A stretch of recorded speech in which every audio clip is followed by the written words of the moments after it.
Hi friends, சாஸ்திரமும் சமையலும் first டைமாக நம்ம சேனலில் நீங்கள் பார்க்குறீங்க அப்படின்னா சப்ஸ்கிரைப் பண்ணிவிட்டு பாருங்கள். இதில் வெரைட்டி டிஃபனு, ஈவினிங் குழந்தைங்க ஸ்நாக்ஸு சாப்பிட்றதுக்கு ருசியாக நம்ம வெரைட்டியாக செஞ்சுக்கலாங்க. இது ஒரு 3 நாள் டிஷ்ஷு நான் உங்களுக்கு போட்டிருக்கேன். இதில் சூப்பராக இருக்குங்க. நம்ம ஒரு எண்ணெய் கத்திரிக்காய் குழம்பு, இதெல்லாம் வடை, கொழுக்கட்டை எல்லாம் பார்த்துக்கலாங்க. சூப்பராக செய்யலாம். வாங்க எப்படி என்னன்னு பார்த்துக்கலாம். இந்த எண்ணெய் கத்திரிக்காய் பிஞ்சாக எடுத்துக்கணுங்க. இந்த எண்ணெய் கத்திரிக்காய் பார்த்திங்கன்னா அவ்வளோ ஒரு ருசியாக இருக்குது. இதுக்கு ஒரு மசாலா தான் முக்கியங்க. மசாலா என்னன்னு பார்த்திங்கன்னா, நான் 5 ஸ்பூன் வர மல்லி எடுத்துக்கணும். அதை வறுத்து வச்சுக்கணும். துவரம்பருப்பு, கடலைப்பருப்பு, அரை ஸ்பூன் உளுந்து எடுத்துக்கோங்க. ஜீரகம் எடுத்துக்கோங்க. எல்லாத்தையும் எண்ணெய் போட்டு நல்லா வறுத்துட்டு, மிளகாயும் 4-5 மிளகாய் வறுத்துக்குங்க. வறுத்துட்டு தேங்காய் ஒரு 2 பத்தை போட்டு அதையும் வறுத்துட்டு எல்லாத்தையும் அரைச்சிட்டு, வலிக்க போகிற டயத்தில் ஒரு பிடிச்ச இந்த சின்ன வெங்காயம், 4-5 பூண்டு தட்டி போட்டு வலிச்சுக்கோங்க. நல்லா ருசியாக இருக்கும். அந்த மசாலாவை எடுத்து வச்சுக்கோங்க. கத்திரிக்காயை பார்த்திங்கன்னா நல்லா கழுவிட்டு 4ஆக கட் பண்ணி அதுக்குள்ளே நம்ம அரைச்ச மசாலாவை ஸ்டப்பிங்காக வச்சுக்கோங்க. எண்ணெய் கத்திரிக்காவுக்கு இப்படி தாங்க நம்ம செய்யணும். எங்கள் அம்மா எங்களுக்கு இப்படி தான் செய்வாங்க. அவ்வளோ டேஸ்டியாக இருக்கும். இன்னமும் அம்மா வீட்டுக்கு போனோம்னா எண்ணெய் கத்திரிக்காய் அம்மாவை வச்சு தர சொல்லி கேட்போம்.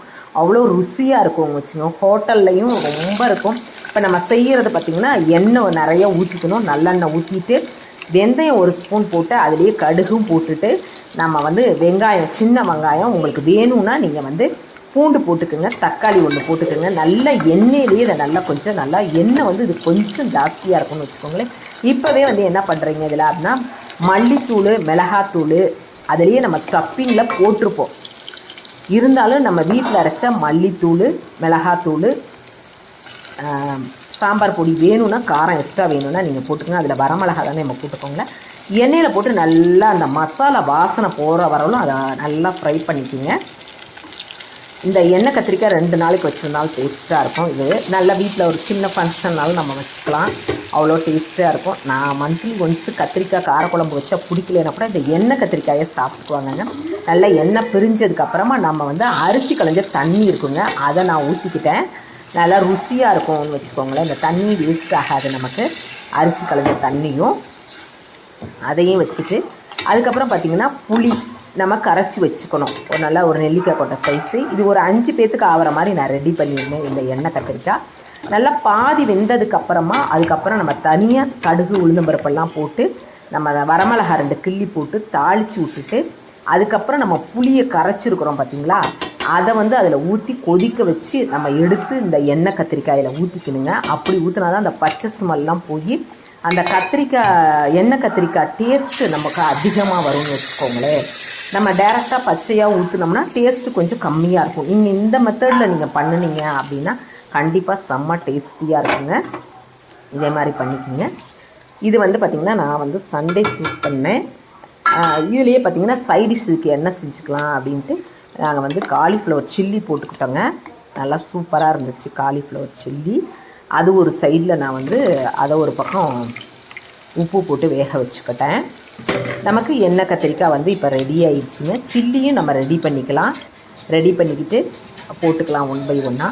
நம்ம கடையில் சில்லி வாங்குறத விட வீட்டில் போடுறப்ப பார்த்திங்கன்னா குழந்தைங்களுக்கு ஹைஜீனிக்காகவும் இருக்கும். நமக்கு மன திருப்தியாக இருக்கும். கடையில் பார்த்திங்கன்னா 50, 100 வாங்கினாவே அதுவே 40 ரூபா, 50 ரூபா இருக்கும். சாப்பிட்ட திருப்தி நமக்கு இருக்காது இல்லைங்களா.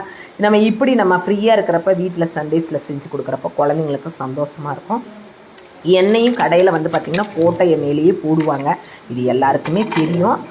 நம்ம பார்த்திங்கன்னா ஒயிட் ரைஸ் ரெடி பண்ணியிருந்தோம். அந்த ரைஸில் இந்த எண்ணெய் கத்திரிக்காய் பாருங்கள் நல்லா ஆசையாக இருக்குது. அதை எடுக்கையிலேயே சாப்பிட்றதுக்கு இன்னும் சாப்பிட்ணுன்னே தோணுங்க. கூடையே ஒரு கை சாதம் சாப்பிடுவாங்கன்னு வச்சுக்கோங்களேன்.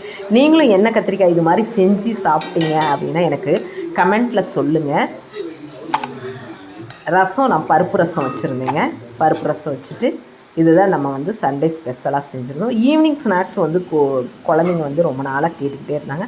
நான் லக்ஷ்மி பூஜை பண்ண அந்த தேங்காயை திருவிட்டு அதில் ஒரு கை வெல்லம் துருவி போட்டுட்டு கொழுக்கட்டை பண்ணிக்கலாம் அப்படின்னு எப்போ பால் கொழுக்கட்டை பண்ணுவேன். அதில் புழுங்கல் அரிசியை நல்லா ஊற வச்சு நைஸாக ஆட்டி உப்பு போட்டு ஆட்டிட்டு அது எண்ணெய் ஊற்றி நல்லா நெய் ஊற்றி வணக்கி எடுத்துகிட்டு நம்ம பூரண கொழுக்கட்டை ரெடி பண்ணியாச்சுங்க. கொழுக்கட்டை ஈவினிங் குழந்தைங்க ஸ்கூல் விட்டு வர்றப்ப இந்த கொழுக்கட்டையை செஞ்சு கொடுத்தேன்னு வச்சுக்கோங்களேன். நல்லா ரொம்ப நாள் ஆகுதுங்களா. விநாயகர் சதுர்த்தி அப்போ நம்ம செஞ்சது. அதனால் பசங்க வந்து ஆசையாக கேட்டுச்சுங்க அப்படின்னு நான் செஞ்சேன். நீங்களும் வீட்டில் இதே மெத்தடில் செஞ்சு பாருங்கள். எங்கள் குழந்தைங்க ரொம்ப என்ஜாய் பண்ணாங்க. நான் மோஸ்ட்லி வீட்லேயே எல்லாமே செய்வேன். ஹவுஸ் ஒய்ஃப் வீட்லேயே செய்கிறோம். முடியாதவங்க செய்கிறது சிரமம் தான். ஆனாலும் நம்ம வந்து வீட்லேயே செஞ்சுக்கிறது அவ்வளோ நல்லதுங்க. வெளியில் பார்த்திங்கன்னா எண்ணெயெலாம் நிறைய குழந்தைங்களுக்கு மஞ்சக்காமாலையெல்லாம் வருதுன்னு சொல்கிறாங்க. இந்த எண்ணெய் சுட்ட எண்ணெயிலேயே நம்ம செய்கிறதுனால ஆவியில் வச்ச இதை வந்து நம்ம அதிகமாக குழந்தைங்களுக்கு செஞ்சு இதிலேயே பூரணம் பார்த்திங்கன்னா தேங்காய் போட்டிருக்கேன் நான். இதிலேயே வந்து பாசிப்பருப்பு, கடலைப்பருப்பு, கொள்ளு நிறைய கொடுக்கலாங்க. பூரணம் வந்து நம்ம மாற்றியே வச்சுக்கலாம். நல்லா சூப்பராக இருக்கும்னு வச்சுக்கோங்களேன். சுட சுட குழந்தைங்க ஈவினிங் ஸ்கூலுக்கு வர்றப்போ நம்ம கொடுக்கலாம். அதே பார்த்திங்கனாக்கா அடுத்த நாள் பார்த்திங்கன்னா போண்டா, உளுந்து போண்டாங்க. இது வந்து பார்த்திங்கன்னா சாதம் ஒரு கப்பு மிச்சமாயிடுச்சு. நான் அந்த உளுந்தோடு போட்டு ஆட்டிக்கிட்டேன். பச்சரிசி மாவெல்லாம் போடாமல் எதுவும் போடாமல் வெங்காயம், பச்சை மிளகாய், மல்லி, மிளகு, ஜீரகம் எல்லாம் போட்டு பிசைஞ்சிட்டு ஈவினிங் வந்து குழந்தைங்களுக்கு இந்த மாதிரி நான் செஞ்சு கொடுத்துக்கிட்டேங்க. கொஞ்சமாக நம்ம எண்ணெய் ஊற்றி, நம்ம பெரிய பெரிய போண்டாவாக போட்டால் எண்ணெய் அதிகமாக இழுக்கும். நம்ம வந்து குவான்டிட்டிக்கு தகுந்த மாதிரி ஒரு 150 எண்ணெய் ஊற்றினா போதும். பார்த்திங்களா, கொஞ்சமாக ஊற்றிக்கணும். நம்ம ஊற்றி நம்ம யூஸ் பண்ணிக்கணும். ஊற்றின எண்ணெயை திரும்ப திரும்ப நம்ம இது பண்ணணும் அப்படின்னாக்க நமக்கு வந்து நல்லது இல்லைன்னு சொல்லுவாங்க. அதனால் நம்ம இந்த எண்ணெய் மிச்சமாகிடுச்சு, கொஞ்சம் தான் இருக்கும். அதை வந்து நம்ம தோசைக்காக எதுக்காக யூஸ் பண்ணிக்கலாம். இந்த சின்ன சின்னதாக கிள்ளி கிள்ளி போடுறப்போ குழந்தைங்க நல்லா விரும்பி சாப்பிட்டுக்குவாங்கன்னு வச்சுக்கோங்களேன். ஈவினிங் நான் இப்படி தான் செஞ்சேன். இதுக்கு வந்து சட்னி வந்து கொஞ்சம் அரைச்சிக்கிட்டேன்னு வச்சுக்கோங்க. தேங்காய் சட்னி அரைச்சிக்கிட்டோம். இல்லைன்னா சில சமயம் வந்து பார்த்திங்கன்னா கடலை மாவு சாம்பார் மாதிரி வச்சுருவேன். அதுவும் நல்லா டேஸ்ட்டாக இருக்கும். நைட்டுக்கு டிஃபனுக்கும் சேர்த்து வச்சுட்டு இது தொட்டுக்கிறதுக்கும் சேர்த்து செஞ்சுருவேன். கிள்ளி போண்டா மாவாட்டை செய்கிறத நல்லா டேஸ்டியாக இருக்கும். மழை எல்லாம் பயங்கரமாக பெஞ்சிட்டு இருக்குது. ஈவினிங் வந்து பார்த்திங்கன்னா தீபம், பரணி தீபம் இன்றைக்கி. அதனால் தீபத்துக்கு வந்து விளக்கேற்றிக்கிட்டோம். எப்போவுமே நம்ம வந்து தீபத்துக்கு வந்து புது சிட்டி வாங்கி தாங்க நம்ம தீபம் ஏற்றணும். பழைய சிட்டியில் ஏற்றக்கூடாது. நம்ம வருஷத்துக்கு ஒரு தடவை நம்ம வீடு நிறைய நம்ம தீபம் ஏற்றுறோம் இல்லைங்களா. இதில் வந்து பார்த்திங்கன்னா மாட்டு தொழுகம், மாடியில், மாடி படியில், பாத்ரூமில், குழந்தைங்க படிக்கிற இடத்துல, ஸ்டோர் ரூமு வேஸ்ட்டாக ஒரு ரூம் இருக்குது, அந்த ரூமை யூஸ் பண்ணவே மாட்டோம்னா அந்த ரூம்லேயும் நம்ம வந்து இந்த வருஷத்தில் ஒரு தடவை தீபம் ஏற்றுறது அவ்வளோ விசேஷங்க. இது வந்து வருஷத்துக்கு ஒரு தடவை ஏற்றுறது வந்து வீடு நிறைஞ்சு இருக்கும். நமக்கு மகாலட்சுமி கடாட்சம் கிடைக்கும்.